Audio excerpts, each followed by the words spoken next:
Geraghty of National Review here at CPAC 2014, and I'm joined by two members of the Concerned Veterans for America. We have Jane Horton, who is an expert on military families. Your husband was killed in Afghanistan, and you've been active in making sure America responds and remembers the sacrifices of military families.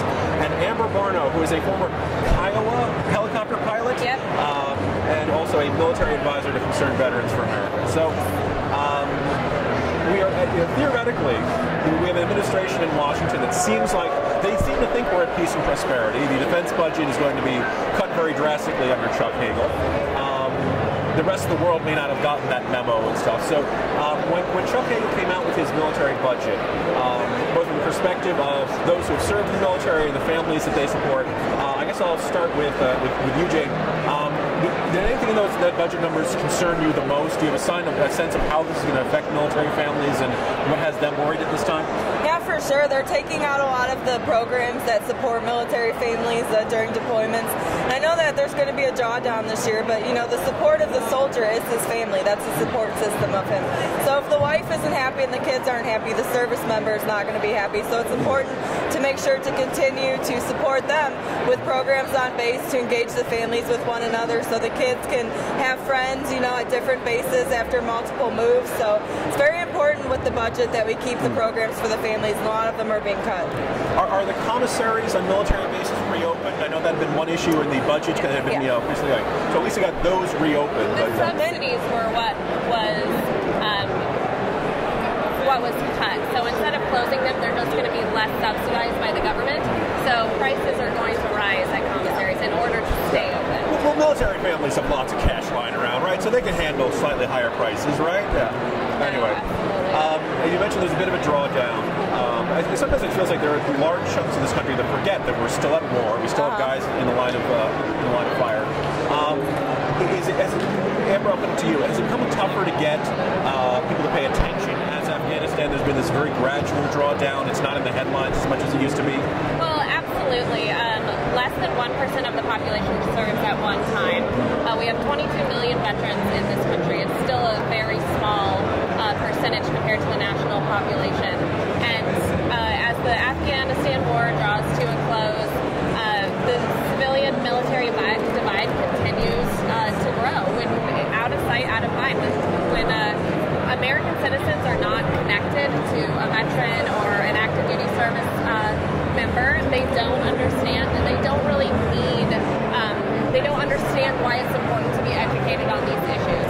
And so at Concerned Veterans for America, that's a lot of what we do, is awareness, making sure the population understands why it's important that we support people who understand what freedom means, and that is not free, and what they could do to really support these people who come home from combat, serving in a war, have sacrificed so much, including their families, and they really need to come home to a Department of Veterans Affairs that's going to take care of their issues and their needs, not put them through the ringer, and have to deal with the bureaucracy that makes things a whole lot harder than they need to be.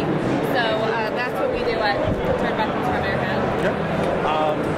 Jane, as they do military families, as the drawdown continues, I suppose they feel better that their families are home. But they're coming back to a country that's not in ideal shape. Obviously, the economy is not what we'd like it to be. Obviously, not as many job opportunities. You see these programs designed to help hire veterans and help them transition into life in the private sector. I just anecdotally get the feeling that that's just nowhere near what it needs to be. Our military families, do they feel like these programs are doing what they need to, or are they just kind of a drop in the bucket? You know, it's really great that there has been a big focus on military families and jobs in the recent times as well. But one of the big problems as well with the survivor population, those from these wars that lost their loved ones, especially the spouses, is we need jobs as well. You know, we lost our main source of income, our husband or our wife, and a lot of my friends are stay-at-home moms, and now they have to realize, you know, do I have to go back to school? What am I going to do with my life? What am I going to do with our career? So that's definitely something that has not been in the spotlight at all with surviving spouses. But with military families, they have been starting to get a lot of attention, which is great, but we're definitely not where we need to be with that. And then finally, kind of that same sense of that drawdown in Afghanistan. With the cuts in the military budget, I'll put this to you, Amber. It's still feeling a very dangerous world out there. We saw the events in Crimea and the Ukraine. If it's not Venezuela blowing up, it's Middle East, it's Syria's falling apart. do the military, they feel that the effects of this drug, and we're supposed to have the smallest army since before World War II. I look at that and I get a real sense of foreboding. Is that shared in the military, this sense of like, it's like we're trying to get a peace dividend without actual peace in the world? It is. So global threats are on the rise. And as the Afghanistan war draws to an end, there are going to be cuts that need to be made, as there are when any mostly ground war comes to an end. But you have to make smart cuts. And you don't make cuts to pre-World War II levels. It's a dangerous world out there. And you strength through, we need to arm the military is the operational side of our national security. And when you cut that down, as soon as it was announced, look what happened. Putin invaded Crimea, and we're only going to see increases at that point. So it was an absolutely foolish decision of this administration to make, and it's only going to hurt our national security. Amber and Jane, I want to thank you for your efforts to help keep attention to Americans. It's certainly, always to be in the forefront of our minds. And thanks very much for joining us on National Review. Thank you, sir. Thank you. Appreciate it.